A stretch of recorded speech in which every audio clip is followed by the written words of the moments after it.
નમસ્કાર દર્શક મિત્રો, હું છું વાહિદ મસદ્દી અને આપ નિહાળી રહ્યા છો હમ ટીવી ભરૂચ ન્યૂઝ। હવે નિહાળીશું આજના મુખ્ય સમાચારો। આંતરરાષ્ટ્રીય ડ્રગ તસ્કરો અને દાઉદ ઇબ્રાહિમના સાથી તરીકે ઓળખાતા સલીમ ડોસાની ઈડી દ્વારા કરાયેલી પૂછપરછ બાદ હવે અંકલેશ્વરની કેટલીક કેમિકલ કંપનીઓ સપ્લાય કરતી કંપનીઓ પણ હવે તપાસમાં ઈડીના રડારમાં આવી છે અને તેને લઈને ડ્રગ્સ માફિયાઓ સાથે સલીમ ડોસા સાથેના અંકલેશ્વરની કેમિકલ કંપનીઓ જોડાયેલી છે કે નહીં તે અંગેની તપાસ તેજ બની છે।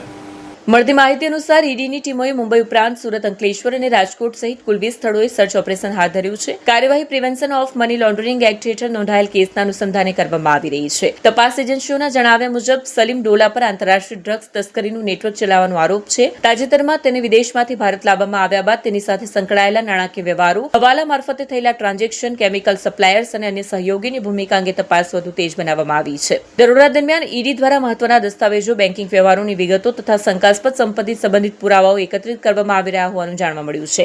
અંકલેશ્વર જેઆઈડીસીની કેટલીક કેમિકલ કંપનીઓમાં પણ તપાસ હાથ ધરાતા સ્થાનિક ઉદ્યોગ વર્તુળમાં ચકચાર મચી ગઈ હતી। હાલ તપાસ ચાલુ હોવાથી ઈડી તરફથી સત્તાવાર રીતે વધુ વિગતો જાહેર કરવામાં આવી નથી। જોકે ડ્રગ્સ તસ્કરી દ્વારા ઉભી કરાયેલી ગેરકાયદેસર સંપત્તિ અને તેના નાણાકીય નેટવર્કને તોડવા માટે આ કાર્યવાહી મહત્વપૂર્ણ માનવામાં આવી રહી છે। ભરૂચ જિલ્લામાં બાંગ્લાદેશી ઘૂસણખોરોની શોધખોળ માટે ભરૂચ જિલ્લામાં 50 જેટલી ટીમોએ ગત રાત્રિના કોમ્બિંગ અને ચેકિંગ હાથ ધરવામાં આવ્યું હતું। શંકાસ્પદ લોકોની તપાસ શરૂ કરી છે। પશ્ચિમ બંગાળના ઇલેક્શનમાં બાંગ્લાદેશીઓ ભારતમાં ઘૂસીને ઘૂસણખોરી કરીને કબજો જમાઈ રહ્યા હોવાની વારંવારની જાહેર સભાઓમાં થતી વાતને લઈને હવે દેશભરમાં બાંગ્લાદેશી ઘૂસણખોરોને શોધવાનું સર્ચ ઓપરેશન હાથ ધરવામાં આવ્યું છે। તેના ભાગરૂપે ગુજરાત રાજ્યમાં પણ પોલીસ દ્વારા આવા બાંગ્લાદેશી ઘૂસણખોરોને શોધી કાઢવા માટે ગઈકાલે મેગા સર્ચ ઓપરેશન હાથ ધરવામાં આવ્યું હતું। તેના ભાગરૂપે ભરૂચ જિલ્લામાં પણ બાંગ્લાદેશીઓને શોધી કાઢવા માટે ભરૂચ પોલીસે ગઈકાલે રાત્રિના મેગા ઓપરેશન હાથ ધરવામાં આવ્યું હતું, જેમાં Bharuch SOG police, LCB police અને સ્થાનિક પોલીસની ટીમ મળી કુલ 50 ટીમોએ વિવિધ વિસ્તારોમાં ચેકિંગ હાથ ધરવામાં આવ્યું હતું। ઓપરેશન દરમિયાન શંકાસ્પદ વ્યક્તિઓની ઓળખ અને તેમના દસ્તાવેજોની ચકાસણી પણ કરવામાં આવી હતી। પોલીસ દ્વારા રહેણાંક વિસ્તારોમાં ભાડાના મકાનો અને અન્ય સંવેદનશીલ સ્થળોએ તપાસ હાથ ધરવામાં હોવાનું જાણવા મળ્યું છે। હજુ સુધી સત્તાવાર રીતે કોઈની ધરપકડ કરવામાં આવી નથી, પણ અનેક લોકોની અટકાયત કરી પૂછપરછ હાથ ધરવામાં આવી હતી। ત્યારબાદ તેઓને છોડી દેવામાં આવ્યા હોવાનું પણ જાણવા મળ્યું છે। હાલ તો આ મામલે પોલીસના અધિકૃત નિવેદનની રાહ જોવામાં આવી રહી છે। જોકે કેટલા બાંગ્લાદેશીઓ પકડાયા, કેટલા ઘૂસણખોરો પકડાયા તે દિશામાં હજુ સુધી સચોટ માહિતી પોલીસ તરફથી મળી નથી। આગામી દિવસોમાં આ મામલે પોલીસ ખુલાસો કરશે। ચોમાસાની શરૂઆત થાય તે પહેલા જ એક જ વરસાદી ઝાપટાએ અંકલેશ્વર દક્ષિણ ગુજરાત વીજ કંપનીની પોલ ખોલી નાખી છે। 2 દિવસથી વીજ કાપની સમસ્યાને લઈને લોકો રોષે ભરાયા છે। ચોમાસાના આગમન સાથે જ ડીજીવીસીએલના રેઢિયાળ અને બેદરકાર તંત્રની પોલ ખુલ્લી પડી હોવાનું અંકલેશ્વરના નાગરિકોમાં ચર્ચાઈ રહ્યું છે। સામાન્ય વરસાદ અને પવનના ઝાપટા વચ્ચે જ શહેરના જોશિયા ફળિયા, પારેખ ફળિયા, દરુ ફળિયા, ચૌટા બજાર સહિતના વિસ્તારોમાં છેલ્લા 2 દિવસથી વારંવાર વીજ પુરવઠો ખોરવાતા લોકો ત્રાહિમામ પોકારી ઉઠ્યા હતા। ડીજીવીસીએલ દ્વારા દર વર્ષે ચોમાસા પહેલા પ્રી મોન્સૂન કામગીરીના મોટા દાવા કરવામાં આવે છે, પરંતુ વરસાદના પ્રથમ તબક્કામાં જ વીજ વ્યવસ્થા ખોરવાતા તમામ દાવાઓ માત્ર કાગળ પૂરતા હોવાનું સ્પષ્ટ થઈ રહ્યું છે। અનેક વખત કલાકો સુધી વીજળી ગુલ રહેતા ઘરોમાં ગરમીથી લોકો પરેશાન બન્યા છે। વેપારીઓને ધંધા રોજગારમાં નુકસાન ભોગવવું પડી રહ્યું છે, જ્યારે વિદ્યાર્થીઓના અભ્યાસ અને વડીલોની દૈનિક જીવનશૈલી પર પણ તેની ગંભીર અસર પડી રહી છે। જમીન પર તેની કોઈ અસર જોવા મળતી નથી। સામાન્ય વરસાદમાં જો વીજ પુરવઠાની આવી હાલત હોય તો ભારે વરસાદ દરમિયાન પરિસ્થિતિ કેટલી વિકટ બનશે તે અંગે લોકોમાં ચિંતા ફેલાઈ છે। સ્થાનિક નાગરિકો અને વેપારીઓએ ડીજીવીસીએલના ઉચ્ચ અધિકારીઓને તાત્કાલિક હસ્તક્ષેપ કરી ખોરવાયેલી વીજ વ્યવસ્થા સુધારવા, જવાબદાર કર્મચારીઓ સામે કાર્યવાહી કરવા તેમજ ચોમાસા દરમિયાન સતત અને ગુણવત્તાયુક્ત વીજ પુરવઠો સુનિશ્ચિત કરવા માંગ ઉઠાવી છે। ચોમાસાની તો હજુ માત્ર શરૂઆત છે, ત્યારે જ વીજ તંત્રના ધાંધિયા સામે આવતા લોકોમાં એક જ સવાલ ઉઠી રહ્યો છે કે જો આને પ્રી મોન્સૂન તૈયારી કહેવાય તો આખા ચોમાસામાં નાગરિકોની હાલત શું થશે। कल रात को भी लाइट गई, बराबर। पापा को मेरे तकलीफ है, लाइन फ्रैक्चर है, बराबर। वो फ्रैक्चर की वजह से उनको बहुत गर्मी हो रही है। अभी जस्ट 6 बजे मैंने आके कंप्लेंट लिखाई यहाँ पर आके। उन्होंने क्या बोला, 1 आवर में लाइट आ जाएगी, लेकिन लाइट नहीं आई, बराबर। मम्मी का बोल्ट का ऑपरेशन हुआ है, बराबर। तो मेरी मम्मी को भी तकलीफ हो रही है, पापा को भी तकलीफ हो रही है। मैं रात से मैं बहुत परेशान हूँ, तो इसका कोई ना कोई सोल्यूशन निकालो। आप जीबी पे आए थे? जीबी पे मैं आके कंप्लेंट करके गई 6 बजे। सर को आके मैंने बोल के गई, सर ने बोला कि ठीक है 1 घंटे में लाइट आ जाएगी। अभी 9 बजने को आ रहा है, लाइट का कोई ठिकाना नहीं है, बराबर। मेरे घर में किसी को कुछ होएगा तो जवाबदारी कौन लेगा? तो प्लीज इसका कोई ना कोई रास्ता निकालो। और लाइट लाओ। પ્રી મોન્સૂનના નામ પર આ લોકોએ જે કામ ચાલુ કરેલું હતું, પ્રી મોન્સૂન તો હજુ કાલે વરસાદ પડ્યો, પહેલો વરસાદ, એમાં આટલી બધી તકલીફ આવી. એના થોડા દિવસ પહેલાં બી જ્યારે એ લોકો કામ કરતા હતા કે ભાઈ પ્રી મોન્સૂનની કામગીરી ચાલે છે, 1 કલાક લાઇટ આવે ને 4 કલાક લાઇટ નહીં આવે. અત્યારે બી કાલ રાતની લાઇટની પ્રોબ્લેમ છે, લોકોના ઇન્વેટર બંધ થઈ ગયા, લોકોના ઘરમાં અમુક લોકોનું ઓપરેશનવાળા છે, કોઈનું હાર્ટના પેશન્ટ છે, એ લોકોને વધારે તકલીફ છે. હવે અત્યારે અમે જીબી પર આવ્યા, એ લોકોનો પહેલો તો એ લોકોનો કસ્ટમર કેરનો નંબર લાગતો નથી.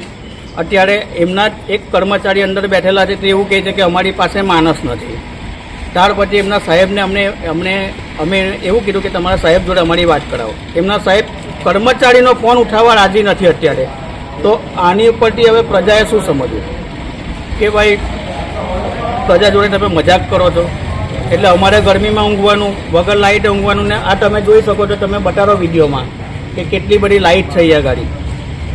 એટલે પ્રજા ખાલી ટેક્સ ચૂકવે ને જલસા લોકો કરે. હવે પ્રજાએ ડિક્લેર કરવાનું આ બધું. મીટર કાપવા તો એ લોકો 2 દિવસ બિલ નહીં ભરે તો એ લોકો તરત મીટર કાપવા આવી જાય છે. તો તમે હવે જવાબ કોણ આપશે? તમારો આટલા ટાઈમ કાલ રાતની લાઇટ નથી, કાલ રાતનો અમને હેરાન કરે છે, હવે આનું બિલ તમે માફ કરશો? જંબુસર તાલુકામાં ખેડૂતોને ખાતરની અછત ઊભી થતા હવે ખેડૂતો ખાતર કેન્દ્રો ઉપર લાઈનો લગાવી રહ્યા છે.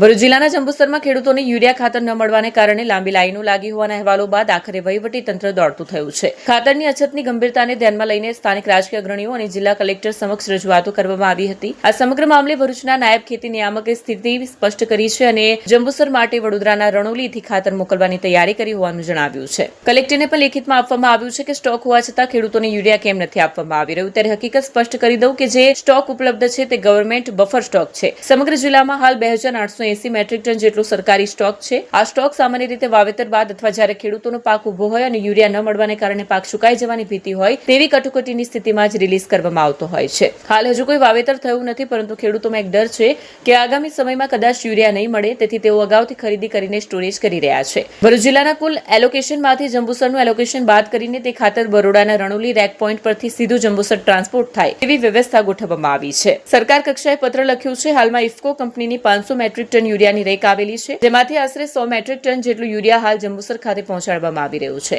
ઉપરાંત રણોલી રેક પોઈન્ટ પરથી ક્રિપ્કોની રેકમાંથી 150 મેટ્રિક ટન તેમજ જેએનએફસી અને જીએસએફસી કંપનીઓ તરફથી 50 મેટ્રિક ટન યુરિયા ખાતર જંબુસરમાં સપ્લાય થાય તેવી સૂચના ખેતી આપવામાં આવી છે. તંત્રના જણાવ્યા અનુસાર આગામી 1 થી 2 દિવસમાં જંબુસરમાં ખાતરની સમસ્યાનું સંપૂર્ણ નિરાકરણ આવી જશે. હાલ પરિસ્થિતિ નિયંત્રણ હેઠળ છે, ત્યારે આગામી સમયમાં ખરેખર ખેડૂતોને રાહત થાય છે કે કેમ તે જોવું રહ્યું. હા, મારું નામ રમણભાઈ નરોત્તમ આસનવાડ. હવે સરકાર દ્વારા જે વિતરણ વ્યવસ્થા ખાતરની છે એમાં એટલો બધો ઓહાપો થાય છે અને ભરચક માણસોનો અહીંયા આગળ મેળો ભરાય છે. અહીંયા ગુડનું વિતરણ 7 ગુડનું થાય છે, તે અડધા ખેડૂતો રહી જાય ને પાછા જાય છે. તો સ્ટોક તો ઘણો બધો 7-1000 ગુડનો છે, પણ ખેડૂતોને પૂરતું મળતું નથી. રોજ 1000-1100 ગુડનું વિતરણ થાય.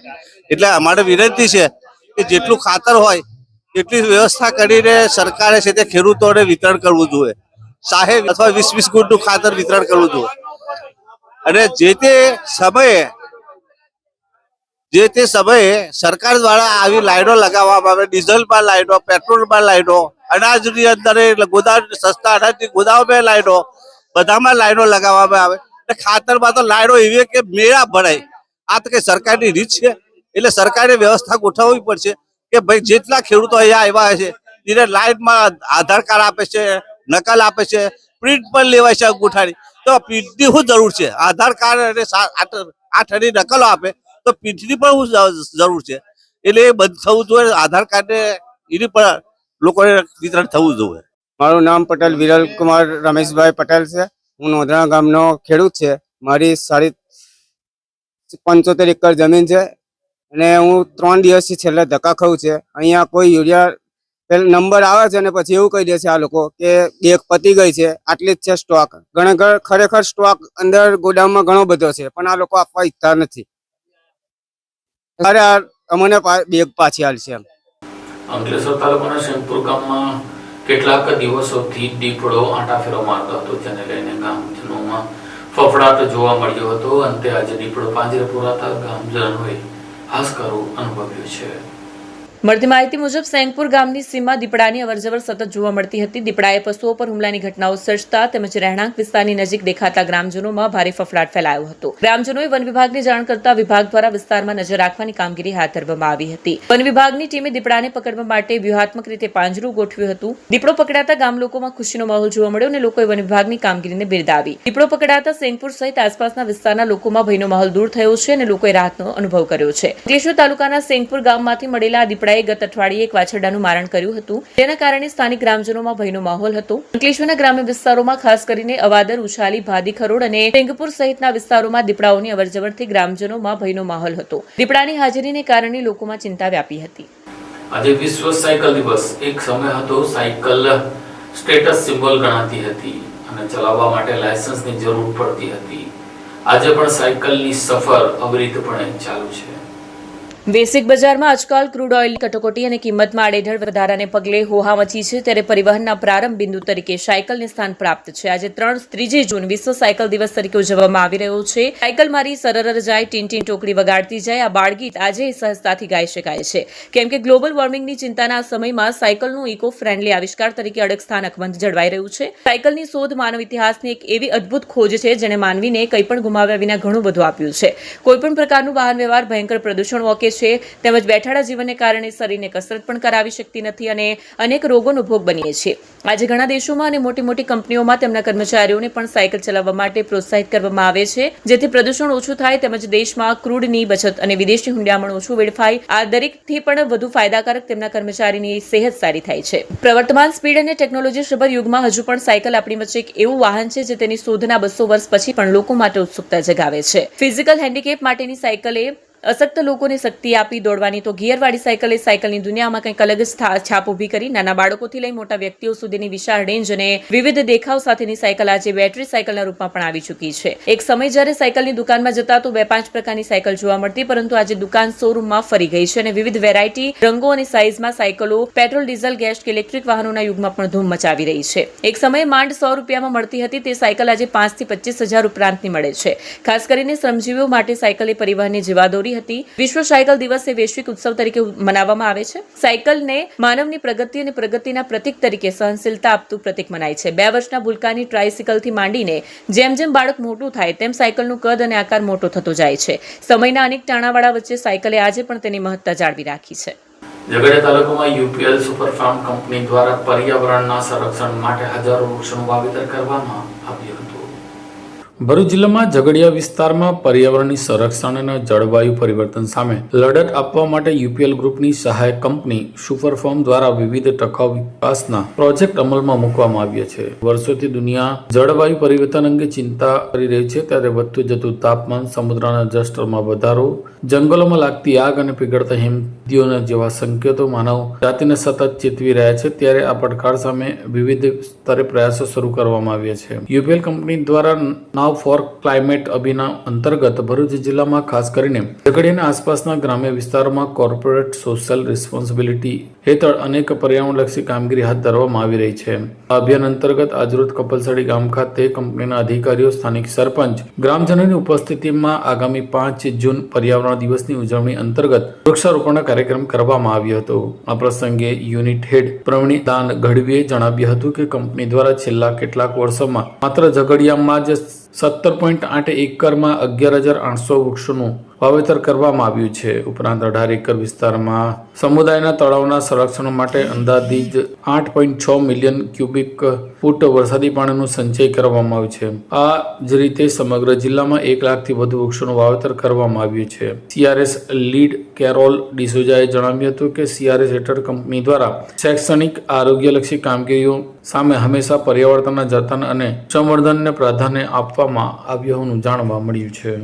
આજે યુપીએલ ગ્રુપની સુપરફાર્મ કંપની દ્વારા કપલસાડી મુકામે ટ્રી પ્લાન્ટેશનનું આયોજન કરવામાં આવ્યું છે. પર્યાવરણ દિવસની ઉજવણી કરવા જઈ રહ્યા છે ત્યારે ક્લાઇમેટ થીમ ઉપર યુપીએલ દ્વારા પર્યાવરણને અનુલક્ષિત ઘણા બધા કાર્યો થઈ રહ્યા છે. એની અંદર થોડા વર્ષોની અંદર ઝઘડિયા તાલુકાની અંદર ટોટલ 18 એકરની અંદર 12,000થી વધારે વૃક્ષોનું વાવેતર થયું છે. આજુબાજુના ગામમાં તળાવનું સંરક્ષણ કરી અને પાણીનો સંગ્રહ થઈ શકે એ માટેની વ્યવસ્થા ઊભી કરવામાં આવી છે. આશરે 25 લાખ કિલોલીટર જેટલા વરસાદી પાણીનો સંગ્રહ કરવાનું કાર્ય યુપીએલ દ્વારા કરવામાં આવ્યું છે. યુપીએલ કંપની દ્વારા ગ્રીન એનર્જીને પ્રોત્સાહન આપવામાં આવે છે. એ સંદર્ભે સોલર એનર્જી કંપનીની અંદર અને આજુબાજુના વિસ્તારોની અંદર સોલર પ્લાન્ટ સ્થાપી અને કુદરતી ઉર્જાનો ઉપયોગ કરી અને ગ્રીન એનર્જી મળી શકે એ માટેના પ્રયત્નો થઈ રહ્યા છે. ડ્રીપ ઇરિગેશનનું કાર્ય, ટ્રી પ્લાન્ટેશનનું કાર્ય અને પાણીના બચાવનું કાર્ય કરવા માટે યુપીએલ હંમેશા પર્યાવરણ બચાવમાં કટિબદ્ધ રહી છે. આપ સૌને પર્યાવરણ દિવસની ખૂબ ખૂબ શુભકામનાઓ. Thank you. સ્કૂલો ફરી શરૂ થઈ રહી છે. નવી ક્લાસ, નવા પુસ્તકો, નવી આશાઓ. પણ શું તમારા બાળકની સ્કૂલ બેગ પણ નવી છે? જો નહીં તો હવે ચિંતા કરવાની જરૂર નથી, કારણ કે અંકલેશ્વરની જાણીતી કિસ્મત લગેજ લઈને આવી છે ધમાકેદાર સ્કૂલ બેગ એક્સચેન્જ ઓફર. હવે તમારા બાળકની જૂની સ્કૂલ બેગ લઈને આવો અને મેળવો પહેલેથી જ ચાલી રહેલા 25% થી 45% સુધીના ડિસ્કાઉન્ટ પર વધારાનું 10% એક્સચેન્જ ડિસ્કાઉન્ટ. કિસ્મત લગેજ ખાતે મળશે 250 રૂપિયાથી લઈને 2500 રૂપિયા સુધીની અદ્યતન ડિઝાઇનવાળી મજબૂત અને બ્રાન્ડેડ સ્કૂલ બેગનો વિશાળ સંગ્રહ. અમે માત્ર વેપારી જ નહીં પરંતુ જાતે બેગ મેન્યુફેક્ચરર પણ છીએ, એટલે તમને મળશે શ્રેષ્ઠ ગુણવત્તા, વ્યાજબી ભાવમાં અને ખાસ વાત, વિવિઝા કંપનીની પસંદગીની બેગ પર 18 મહિનાની ગેરંટી પણ. અને હા, 2 સ્કૂલ બેગની ખરીદી કરો અને કિસ્મત લગેજની ઇન્સ્ટાગ્રામ આઈડી ફોલો કરો અને મેળવો એક આકર્ષક શોપિંગ બેગ બિલકુલ મફત. આ વિશેષ ઓફર માત્ર આજથી 15 જૂન સુધી જ માન્ય છે. કિસ્મત લગેજ, સિટી રેલવે સ્ટેશન પાસે, જૂના એસટી ડેપો સામે, સ્ટેશન રોડ, અંકલેશ્વર. કિસ્મત લગેજ, જ્યાં મળે ક્વોલિટી, સ્ટાઇલ અને બચત. કિસ્મત લગેજ, સ્કૂલ બેગ ખરીદવાની સાચી જગ્યા. વધુ માહિતી માટે સ્ક્રીન ઉપર આપેલા નંબર પર સંપર્ક કરો.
क्या आप अपनी ड्रीम जॉब सर्च कर रहे हैं? तो आपका वेट हुआ खत्म. हमारी कंपनी IICL में है कुछ amazing job openings. IICL are hiring PHP developer, data analytics, UI UX graphics designer, Node.js developer WordPress developer. From all over Gujarat. तो देर किस बात की, अप्लाई करें अभी और बने हमारी डायनामिक टीम का हिस्सा. विजिट करें हमारी वेबसाइट www.iiclindia.com/career या मेल करें अपना रेज्यूमे iiclindia06@gmail.com पर. हमारी टीम में आपको मिलेगा एक इनोवेटिव और क्रिएटिव एनवायरनमेंट ताकि आपकी स्किल्स हमेशा अपडेटेड रहे. Freshers can also apply. Contact now on 7041542766. Bharuch જિલ્લામાં આહિર સમાજની બહેનોને આત્મનિર્ભર બનાવવા માટે વિવિધ ગૃહ ઉદ્યોગો કરવા માટે આજે સેમિનારનું આયોજન કરવામાં આવ્યું હતું.